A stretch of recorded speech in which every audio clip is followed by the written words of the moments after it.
ప్రముఖ తమిళ నటుడు డిఎండికే అధినేత 71 ఏళ్ల విజయకాంత్ కన్నుమూశారు. చెన్నైలోని మియాట్ ఆసుపత్రిలో చికిత్స పొందుతూ ఈరోజు ఉదయం తుది శ్వాస విడిచారు. విజయకాంత్ మృతితో ఒక్కసారిగా తమిళ చిత్ర పరిశ్రమ విషాదంలో మునిగిపోయింది. విజయకాంత్ మరణం పట్ల పలువురు ప్రముఖులు సంతాపం వ్యక్తం చేస్తున్నారు. డిఎండికే నేత విజయకాంత్ గత కొన్నాళ్లుగా అనారోగ్య సమస్యలతో బాధపడుతున్నారు.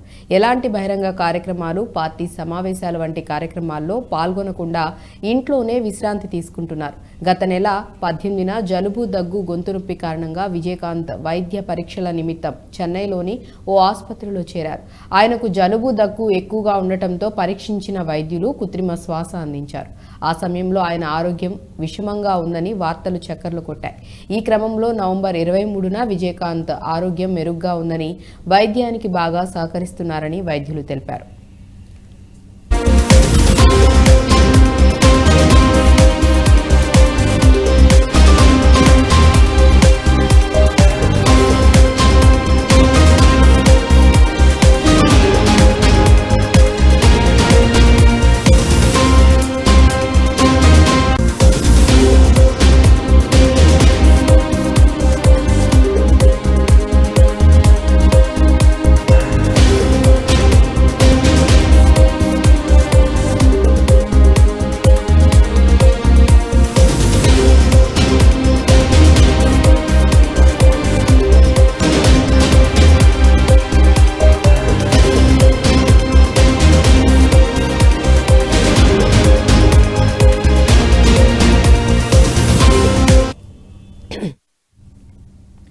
చికిత్స అనంతరం ఈ నెల 11న విజయకాంత్ను డిశ్చార్జ్ చేశారు. ఇటీవలే డిఎండికే వర్కింగ్ కమిటీ సాధారణ సమావేశాల్లో కూడా విజయకాంత్ పాల్గొన్నట్లు తెలుస్తోంది.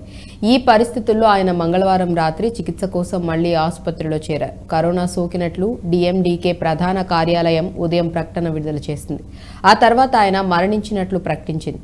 1952 ఆగస్టు 25న విజయకాంత్ జన్మించారు.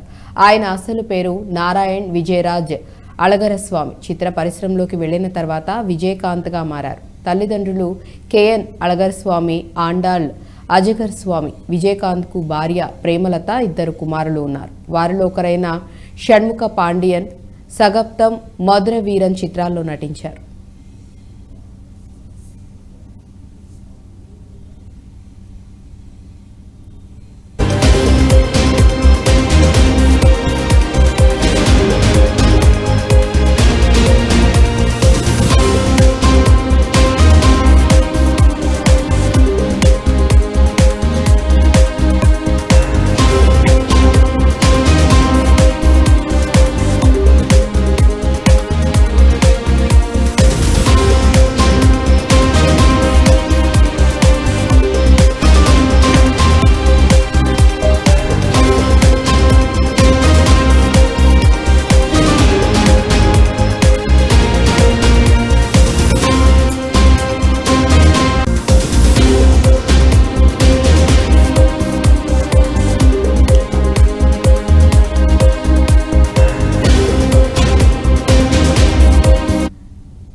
ఇక విజయకాంత్ మృతికి సంబంధించి మరింత సమాచారం మా ఇన్పుట్ ఎడిటర్ న్యూస్ డెస్క్ నుంచి సంజయ్ లైవ్లో అందిస్తారు. సంజయ్, చెప్పండి, దీనికి సంబంధించి మీ దగ్గర ఉన్న అప్డేట్స్ ఏంటి?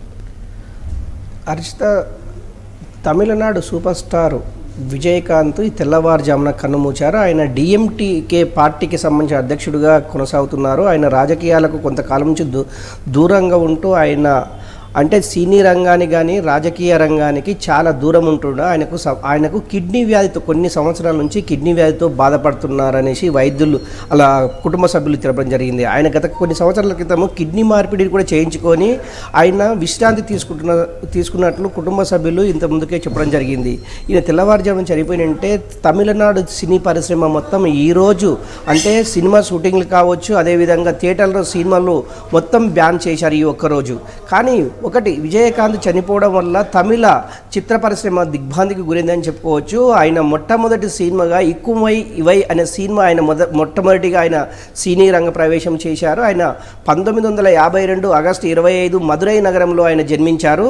ఆయన కుటుంబ సభ్యులు వాళ్ళకు పేరెంట్స్ మొత్తము చెన్నైలోనే సెటిల్ కావడం జరిగింది. నిజంగా కూడా విజయకాంత్ చనిపోవడము అటు రాజకీయ రంగంలో కానివ్వండి, ఇటు సినీ రంగంలో కానీ కొంత ఆయన అనుచరులు కావచ్చు, ఆ పరిశ్రమలకు సంబంధించినటువంటి వ్యక్తులు కావచ్చు, విజయకాంత్ చనిపోయిన మరణ వార్త తెలుసుకుని వెంటనే పూర్తిగా దిగ్భ్రాంతికి గురైనట్టు చెప్పుకోవచ్చు. ఇదే విధంగా సినీ పరిశ్రమలు ప్రముఖులు కావచ్చు, అదేవిధంగా రాజకీయ ప్రముఖులు చాలామంది ఇప్పటికే అతన్ని ఆ మృతదేహాన్ని సందర్శించేసి నివాళులు అర్పించడం జరిగింది. ఈయనకు అంటే గత కొన్ని రోజులుగా అనారోగ్యంతో ఆసుపత్రిలో చికిత్స పొందుతున్న విజయకాంత్ ఈ తెల్లవారుజామున చనిపోవడానికి ముఖ్య కారణాలు ఏమై ఉండొచ్చు అనేది ఒకటి డాక్టర్లు ఇంతవరకు అయితే వెల్లడించలేదు. కానీ కాకపోతే ఆ పార్టీకి సంబంధించినటువంటి ఒక ముఖ్య నేత మాత్రము విజయకాంత్కు కరోనా సోకినట్లు ఆయన అంటే ఇప్పటికైతే ప్రెస్ ముందుకు వచ్చేసి ఎక్కడ కానీ చెప్పలేదు. కాకపోతే ఆయన ఆ సన్నిహితులతోటి చెప్తున్నటువంటి సమాచారం ప్రకారము అతనికి కరోనా సోకింది. ఆ కరోనా అతనికి ఆల్రెడీ ఆరోగ్య అంటే ఊపిరితిత్తులకు సంబంధించినటువంటి జబ్బు, అదేవిధంగా కిడ్నీలకు సంబంధించినటువంటి రెండింటిని అతని గత కొన్ని సంవత్సరాల నుంచి వేధిస్తుందనేసి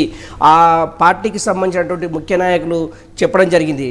నిజంగా కూడా దీనిపైన వైద్యులు ఏమన్నా వెల్లడిస్తారా? ఈయన అంటే ఏ డిస్తోటి చనిపోయారు, ఎట్లా చనిపోయారు అనే దాని మీద ఏమైనా వెల్లడించే అవకాశం అయితే మరికొన్ని క్షణాల్లో ఉంది. నిజంగా కూడా ఇప్పటికీ రాజకీయ ప్రముఖులు కానివ్వండి, సినీ ప్రముఖులు అయితే ఆయన మృతదేహాన్ని అది సందర్శించేసి నివాళులు అర్పించడం జరుగుతుంది. అక్షిత, రైట్. అంటే ఎన్ని గంటలకు ఆయన చనిపోవడం జరిగింది, ఆయన మృతికి సంబంధించి వివరాలన్నీ అధికారికంగా ఎప్పుడు డీటెయిల్స్ అన్నీ చెప్పే అవకాశం ఉంది సంజయ్? అక్షిత, మొత్తమైన ఆమె తెల్లవారుజామున ఆయన అంటే మంగళవారం నుంచి ఆయన ఆరోగ్యం పూర్తిగా విషమైందనేసి వైద్యులు అయితే చెప్పలేదు. కానీ వాళ్ళ కుటుంబ సభ్యులైతే చెప్పడం జరిగింది. మంగళవారం ఉదయం ఆయన ఆసుపత్రిలో అది అడ్మిట్ కావడము, ఈరోజు థర్స్డే, ఈరోజు గురువారము, ఈరోజు తెల్లవారుజామున 7 గంటల ప్రాంతంలో ఆయన మృతి చెందినట్లు డాక్టర్లు వెల్లడించారు.